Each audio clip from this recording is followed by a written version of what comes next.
بسم الله الرحمن الرحیم. سلامونه، هیله ده چې ښه اوسئ، صحتمند اوسئ، روغتیا او سلامتیا مو غواړم. په یو لرې پرته سیمه کې یو، تاسې به وړاندې له موږ سره په جریان کې اوسئ چې تقریبا څو میاشتې وړاندې زموږ یو خورکۍ ته د A منفي وینې او د تازه وینې اړتیا وه، چې بیا په ډېرو مشکلاتو په سرګردانۍ بالاخره وتوانېدو چې په هغه وخت کې ورته وینه پیدا کړو.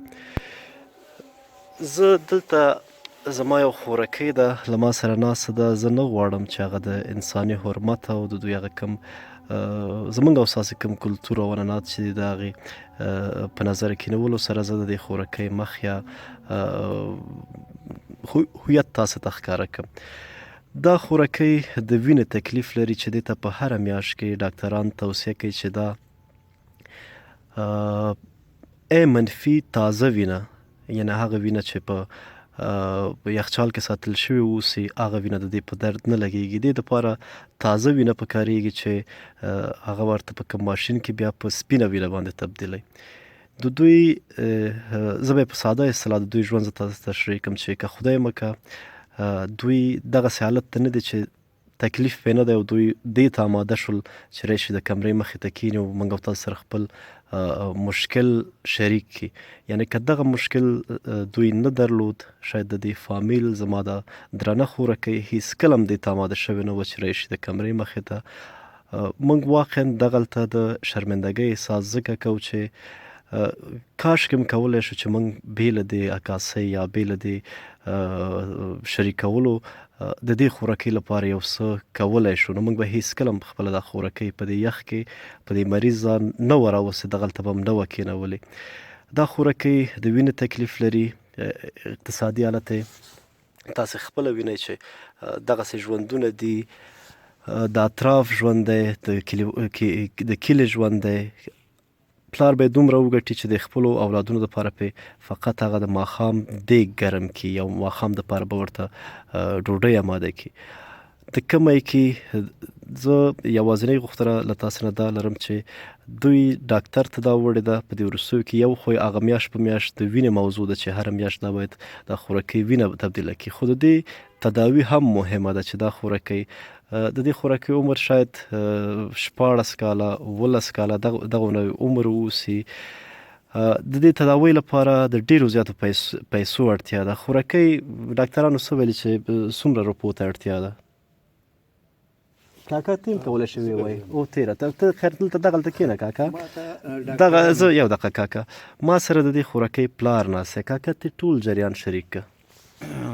بسم الله الرحمن الرحیم. ما د دې خپلې لور تداوي د 4 کلنۍ نه شروع کړې ده او ما ته بیا په 4 کلنۍ کې د دې ټسټونه چې مکمل شو کمپلیکس هسپتال پېښور کې، نو ما ته ویلې چې د دې یو اپریشن دی په لاهور کې کېږي، که دې کولو نو 15 لکه روپۍ چې باید تا سره وي. په هغه وخت کې د کرزي صاحب موقته دوره وه چې په کامه کې یو جریب ځمکه په 20,000 روپۍ کالدارو خرڅېده او 15 لکه ما سره نه وي، زما 2 جریبه ځمکه ده.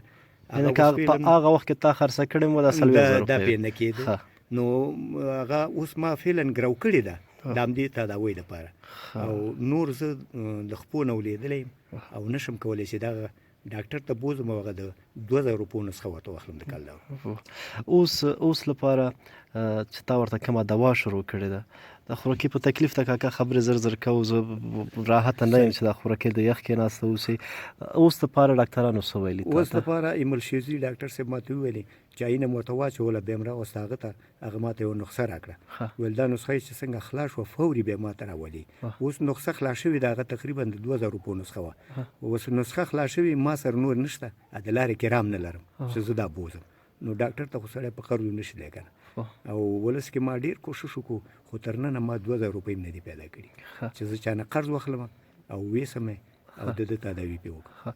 او دا نقصه ډاکټر صاحب څه چې تر کوم وخته پورې باید دا دوامداره اوسي؟ ما ته ویل چې زه دا تعقیبوم تر هغه وخته پورې، کیدای شي چې داسې یوه دوا زه ده ته برابره کړم چې د ده د هډوکي مغز خپله یینه جوړه کړي او هغه اپریشن که بیا نه شو نو بیا زه د ته لارې چارې لټوم او اپریشن ته دې لېږم هندوستان ته. یعنې د دې خورکۍ اړتیا هندوستان دپاره ده چې تر څو د دې هغه هډوکي وینه تولید کړي. نو هندوستان کې وایي د دې کوم اپریشن دی موږ خو پرې نه پوهېږو، ډاکټرانو ماته ویلي که نه پاکستان کې هم کېږي او په هند ته هم وایي لاړ شه.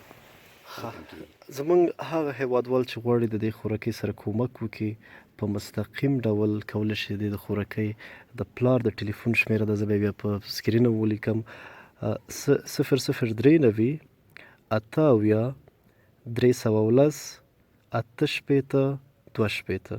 بیا یې هم تکراروم چې 003 88 310 88 2. زه له خپلو هیوادوالو نه هیله کوم چې دغه ویډیو څومره کولی شي شیر یې کړي تر څو زموږ دغه خوراکۍ چې یعنې تر اوسه یې عمر 14-15 کاله دی او دغسې یو تکلیف سره مخ ده.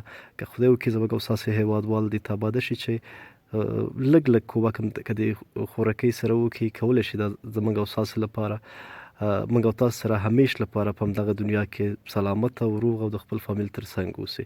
دغه شمیره ده کاکا، او په ضمن کې موږ به دعاوې کوو کاکا، موږ به ورته دعاوې کوو او خوراکۍ خدای دې ښه کړه. مننه.